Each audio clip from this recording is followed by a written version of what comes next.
Xin chào các bạn đã quay trở lại với review 5 phút. Ở cuối tập 53, sau khi cuộc chiến gay cấn với vị huynh trưởng Trung Đồng Giả Thạch Nghị và giành chiến thắng, Thạch Hạo đã được khen thưởng hậu hĩnh. Hắn nhận được 3 miếng vỡ của sách Thần Đồng Thau, đây chính là kỳ chân trong kỳ chân. Trước kia Thạch Hạo đạt được 5 miếng, hiện tại tính cả 3 miếng này thì thành 8 miếng. Trước đó, mọi người cảm thấy còn xa vời.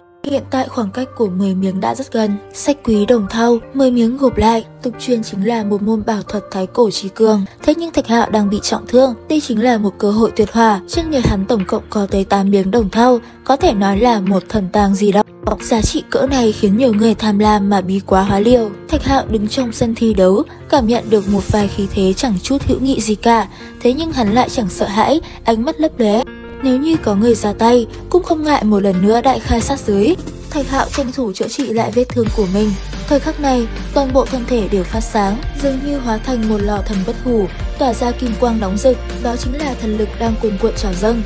Đột nhiên lửa thần hừng hực soi sáng 9 tầng mây, chiếu rọi trời cao. Trên chiến trường thiên không hiện tại nhiều hơn một người, lửa thần vô tận kia đều do y tạo nên, cuối cùng ngưng tụ lại bao phủ y ở trung tâm.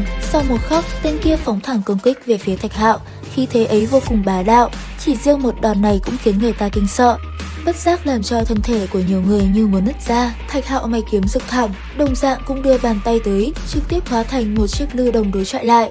Việc này khiến nhiều người hút vào ngụm khí lạnh, vừa mới trải qua một trận đại chiến, vậy mà hắn vẫn còn ngang ngược như thế. Cơ bản chẳng thèm tránh né mà lại bùng phát ra thần năng vô lượng. Khi hai lực công kích va chạm tạo ra tiếng nổ lớn, đất đá xung quanh bắn ra tứ phía, trong không trung lấp lánh kim sắc quang mang huyền ảo. Tên thần bí kia đứng giữa hư không ngạo nghễ nói: cuộc đời ta có hai loại sở thích, một là thu gom tuyệt đại gia nhân trong thiên hạ, hai là thu gom bảo thuật nổi tiếng trên thế gian. Lăng lắm thì hiện tại mục tiêu đã xuất hiện, tạm thời bỏ qua sở thích thứ hai vậy. Nói rồi chuyển động thân thể rồi nhìn về Nguyệt Thiên Tiên Tử, tay áo vung lên, Nguyệt Thiên Tiên Tử giáng trần, Nguyệt Thiên Tiên Tử hạ xuống, bạch y phấp phới, mái tóc đen bay lượn, đứng đối diện với chàng trai trong lửa thần. Nhưng là nói chuyện chưa được 3 câu, cả hai lao vào nhau quyết chiến. Nam nhân kia cứ như là một vị quân vương, bệ nghĩa thiên hạ, giơ tay, 6 loại bảo thuật cùng xuất hiện xoay tròn ở bên trên chấn động nhân gian. Y ra tay là dùng ngay thủ đoạn kinh thế như vậy, tạo nên một luồng bão táp mênh mông. Rất nhiều người bay ngược lại, không tài nào chịu nổi uy thế đó. Nguyệt Thiên Tiên Tử bạch y phấp phới, lấy ra một thanh kiếm thần, mạnh mẽ bùng phát chiếu rọi thiên ngoại. Cuộc tỷ thí này đột nhiên diễn ra, chiến đấu rất kịch liệt, lửa thần chập chờn thiêu đốt hư không. Hai người nhanh chóng thoát ly khỏi chiến trường thiên không và đang chiến đấu ở trên bầu trời kia, bởi vì sân thi đấu màu nâu xám đó không phải chuẩn bị cho bọn họ. Trong khi cuộc đại chiến đang diễn ra gay cấn, thì ở phía dưới Thạch Hạo rất là bình tĩnh, ngồi xếp bằng yên lặng chữa thương, hết thảy mọi việc như chẳng có quan hệ gì với hắn cả. Cũng trong lúc đó, cuối chân trời, mấy tên sinh linh thuần huyết tỏ ra nghiêm túc, trong lòng bọn họ hồi hộp không thôi, cảm thấy sẽ có đại sự xảy ra.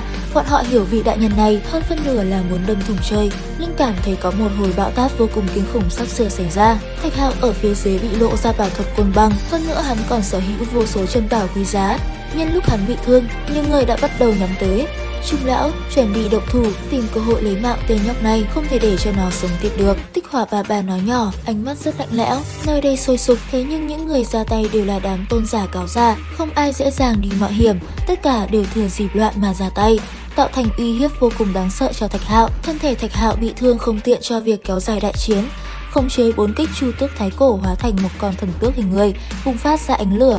Lúc này, một mạng nhện màu vàng hình thành hóa thành 8 ký hiệu, từng cái nằm ở một phương trên mạng nhện chính là bát quái kim chu, tiếng tăm lừng lẫy của Hồ Ma Linh nhất mạch. Sau khi xuất hiện liền hướng thẳng về phía Thạch Hạo công kích.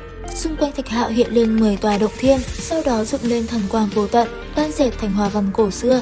Hắn đốt cháy hư không, bạo động theo, từng sợi thần lực bốc lên rồi tuôn tới động thiên của Thạch Hạo. Tế sống! Có người kêu to, thân sắc biến ảo, không chỉ có Kim Chu ngơ ngác mà ngay cả những tu sĩ xem chiến cũng kinh sợ. Sau một khắc, Kim Chu kêu lên đầy thảm thiết, động thiên của nó sụp đổ, bản thân thì bị ánh lửa thiêu đốt, thần lực không ngừng bốc hơi tiến vào trong động thiên của Thạch Hạo. Đến đây thì hết tập 54 Thế giới hoàn mỹ. Xin chào và hẹn gặp lại các bạn ở những video tiếp theo.